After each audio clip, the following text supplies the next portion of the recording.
नमस्कार, आप देख रहे हैं इन खबर। मैं हूं आदर्श आपके साथ। वर्ल्ड कप में आज भारत का आखिरी लीग मुकाबला श्रीलंका के साथ चल रहा है, जहां श्रीलंका ने पहले बल्लेबाजी करते हुए 264 रनों का स्कोर खड़ा किया है। भारतीय टीम अब अपनी बल्लेबाजी करने के लिए उतरेगी, लेकिन उससे पहले भारतीय टीम का ये आखिरी अभ्यास मैच है। इसके बाद उसे सेमीफाइनल में भिड़ना है और आज जो दूसरा मैच है ऑस्ट्रेलिया और साउथ अफ्रीका का, उससे ये तय हो जाएगा कि आज ही ये तय हो जाएगा कि भारत सेमीफाइनल में किस टीम से भिड़ेगा। मेरे साथ मनोज सर हैं। सर, बहुत बहुत स्वागत है आपका। सबसे पहले मैं यही जानना चाहूँगा, आज के मैच की बात करते हैं। 264 का स्कोर एक फाइटिंग स्कोर तो लग रहा है। बिल्कुल लग रहा है जी। ये जो लीड्स का मैदान है, यहाँ पर इंग्लैंड और श्रीलंका का मुकाबला हुआ था। तो इंग्लैंड ने बाद में बल्लेबाजी करते हुए 334 रन करीब बनाना उसके लिए बहुत भारी पड़ा और वो 234 रन और 212 रन पर टीम सिमट गई थी। बिल्कुल। तो यहाँ पर बाद में खेलना, गेंद रुककर आती है, बहुत ही मुश्किल हो जाता है। तो यहाँ बहुत ही चुनौतीपूर्ण है। मैं तो कहूँगा कि 30-40 रन और बनते, भारत के लिए और चुनौतियाँ होती, मुश्किल चुनौतियाँ होती, ताकि सेमीफाइनल से पहले हमें और अच्छा अभ्यास मिलता। लेकिन बल्लेबाजों के लिए मैं कहूँगा एक अच्छी परीक्षा होगी इस मुकाबले में जी। और 330-40 रन अगर बन जाते, 300 रन बन जाता, तो इस वर्ल्ड कप में हमने देखा नहीं है कि 300 से अधिक रन चेज करके कोई टीम जीती हो। बिल्कुल। तो भारतीय टीम अपना मनोबल ऊपर रखने के लिए जीत के साथ तो जाना ही चाहेगी। हम जितना आसान समझ रहे थे, उतना आसान शायद ये मुकाबला अभी होना। एंजेलो मैथ्यूज़ ने एक शानदार सेंचुरी मारी है। शायद एंजेलो मैथ्यूज़, मलिंगा, इनका ये आखिरी वर्ल्ड कप हो। बहुत सारे खिलाड़ी हैं जिनका ये आखिरी वर्ल्ड कप है। MS धोनी की भी बात हो रही है, जो अब बल्लेबाजी करने उतरेंगे। उनका कल जन्मदिन भी है। MS धोनी, आप इन खिलाड़ियों को मलिंगा की बात करें अगर, खासकर आखिरी बॉलिंग स्पेल उन्होंने डाल दिया है वर्ल्ड कप में, शायद अंतर्राष्ट्रीय क्रिकेट में भी। किस तरीके से देखते हैं मलिंगा को? लोग कैसे याद करेंगे? क्योंकि बुमराह का कहा जाता है कि एक तरीके से गुरु चेले की जोड़ी है और बहुत कुछ ट्रिक्स उन्होंने सिखाए हैं बुमराह को। जी हाँ, बिल्कुल। जो स्लोअर बॉल है, स्लोअर बॉल में कितनी विविधता लानी है, किस तरह से वैरायटी लानी है, ये शायद इस वक्त मलिंगा से बेहतर कोई नहीं जानता। और दुनिया के नंबर 1 जो गेंदबाज हैं इस समय, बुमराह, वो उनकी बहुत तारीफ करते हैं। मलिंगा उनके बहुत बड़े फ़ैन हैं। मलिंगा ने तो पिछले दिनों कहा भी है कि जिस अंदाज में वो गेंदबाजी करते हैं, और ये आने वाले समय के हीरो हैं विश्व क्रिकेट के। और आपने देखा, पहले यॉर्कर पर पूरी तरह से सीमित थे, फिर यॉर्कर के बाद उन्होंने स्लोअर अपनी डेवलप की, और स्लोअर बाउंसर देखिए आप कितनी अच्छे तरीके से फेंकते हैं, जो गेंद बिल्कुल ऑफ स्टंप से टिप्पा पड़ने के बाद, पिच होने के बाद बिल्कुल मिडिल और लेग की लाइन में चली जाती है। उसमें बल्लेबाज बिल्कुल समझ नहीं पाता, और इस पर आज उन्होंने एक विकेट भी झटकाया जी। तो बुमराह ने आज देखिए, जैसे करुणारत्ने और जो पहले 2 विकेट जो लिए हैं, एक बाहर की तरफ मूव हो रही थी गेंद, और एक अंदर की तरफ मूव हो रही थी जी। कुशल परेरा का और करुणारत्ने का उन्होंने इसी तरीके से विकेट लिया, और डेथ ओवर में उन्होंने अपनी यॉर्कर को हथियार बनाया, उससे उनको विकेट मिला मैथ्यूज का। बिल्कुल। तो मलिंगा, एंजेलो मैथ्यूज़, आपने एंजेलो मैथ्यूज़ का जिक्र किया। एंजेलो मैथ्यूज़ निश्चित तौर पर 55 पर 4 और उसके बाद सेंचुरी, और सेंचुरी के बाद मतलब एक सेंचुरी पार्टनरशिप 124 रन की थिरिमानी के साथ, काबिल तारीफ प्रदर्शन, और पुल भी थे उसमें।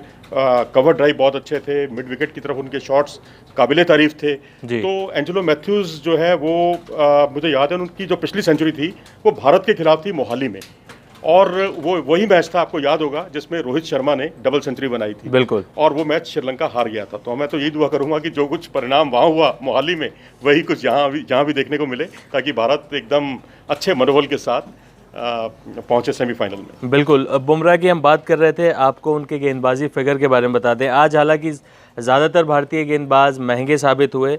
सिर्फ जसप्रीत बुमराह और रविंद्र जडेजा, जिनकी आज टीम में वापसी हुई। रविंद्र जडेजा ने 10 ओवर में 40 रन देकर एक ही विकेट झटका, लेकिन वो काफ़ी इकोनॉमिकल रहे। लेकिन पहले 8 ओवर में एक भी बाउंड्री उन पर नहीं पड़ी। बिल्कुल। देखिए, और वही अगर बुमराह की बात करें तो 10 ओवर में 2 मेडन देते हुए 3 विकेट निकाले। बुमराह को सर, चाहे कितना भी बल्लेबाज फॉर्म में हो, हर शामी को हमने देखा कि उनको पिटाई पड़ जा रही है।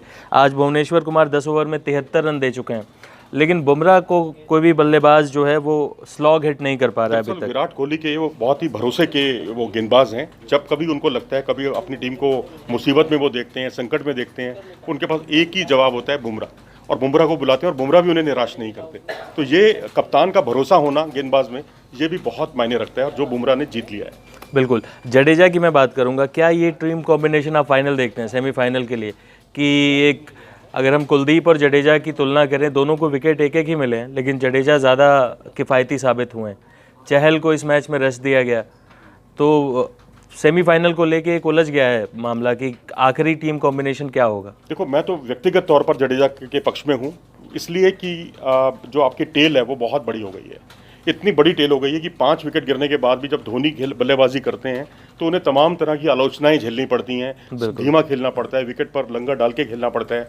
यदि ऐसे समय में कल्पना कीजिए धोनी भी आउट हो जाए तो आपका वही हाल होगा जो बहुत साल पहले हुआ करता था कि आपकी टीम 40 ओवर में या 44 ओवर में या 45 ओवर में सिमट गई, तो उस वक्त वो बड़ा ही आत्मघाती कदम होता है। तो इस वक्त थोड़ा सा मैं कहता हूँ समय की नज़ाकत को देखें आप, और धोनी के साथ थोड़ा सा उनको बर्दाश्त करें, क्योंकि वो टीम इंडिया के बहुत ही हित में है उनका टिकना, और बाद में वो अपना रन गति बढ़ाते भी हैं। आपने देखा होगा 36 रन बनाए थे, 18 रन बनाए थे 36 गेंदों पर। उसके बाद उन्होंने जिस तरीके से अपने टेम्पो को चौथे गेयर पर ले गए थे, तो उससे उन्होंने रनगति को भी बनाया। लेकिन सबसे बड़ी बात है कि इन ओवरों में एक इंग्लैंड के खिलाफ मैच को छोड़ दीजिए, जब उनके साथ में दूसरे छोर पर केदार जाधव खेल रहे थे और धीमी पिच पर वो भी धीमे हो गए और केदार जाधव भी धीमे हो गए। नतीजा ये हुआ कि 40 से 45 ओवर के बीच में 4 मौकों पर 2-2 रन बने हर ओवर में।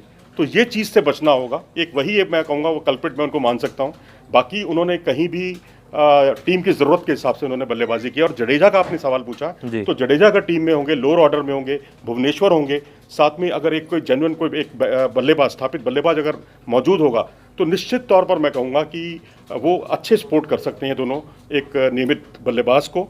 और जडेजा की सच कहा जाए तो टीम इंडिया को इस वक्त ज़रूरत है।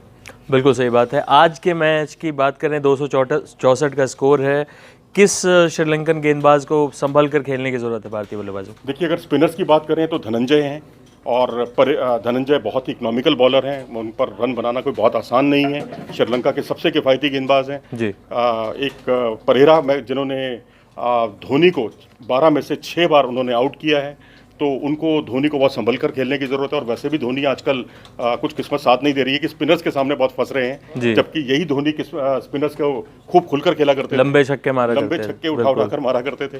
तो और उसके अलावा मलिंगा तो है ही। मलिंगा को तो आपको बहुत सावधानी से खेलना ही हर टीम खेलती है। और बस यही कहूँगा मैं कि कुल मिलाकर अब जैसा भारत का अप्रोच है खेलने का, टॉप ऑर्डर जिस तरह से अच्छा खेल रहा है लगातार, ऐसे ही चलता रहेगा तो कोई नुकसान नहीं है। लेकिन हाँ, टॉप ऑर्डर नहीं चला या शुरू में विकेट जल्दी गिर गए तो फिर बहुत चैलेंजिंग होने वाला है जी। तो ये मुकाबला दिलचस्प हो सकता है। आखिरी सवाल मेरा आपसे यही रहेगा, कौन सी टीम आप चाहते हैं सेमीफाइनल में भारत के सामने हो? आज उसका फैसला हो जाएगा। आप क्या चाहते हैं, कौन सी टीम हो जो हमारे लिए ज़्यादा फायदेमंद हो? देखिए, न्यूजीलैंड जो है इस वक्त कोई बहुत अच्छे शबाब पे नहीं है, बहुत अच्छी फॉर्म में नहीं है उस तरह से चल रही, तो न्यूजीलैंड को हराना ज़्यादा आसान रहेगा, सहज रहेगा।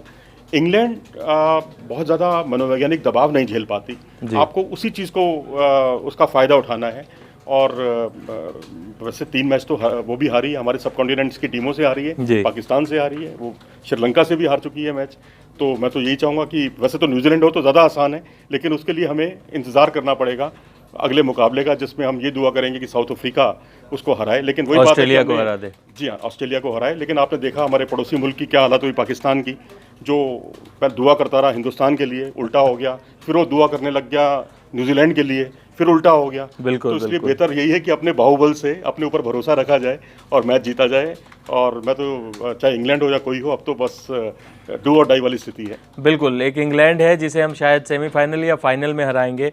उसके अलावा इस वर्ल्ड कप में जितनी भी टीमें हैं लगभग हम सभी को हरा चुके हैं। न्यूजीलैंड के साथ हमारा मुकाबला बारिश की वजह से धुल गया था, इंद्र देवता को मंजूर नहीं था हमारा मुकाबला। तो अगर न्यूजीलैंड से हमारा सामना सेमीफाइनल में होता है तो उनका खाता वहाँ खुल जाएगा। और इंग्लैंड से संभवतः हम सेमीफाइनल या फाइनल जहाँ भी भिड़े, पर भारतीय क्रिकेट टीम किसी से घबराती नहीं है।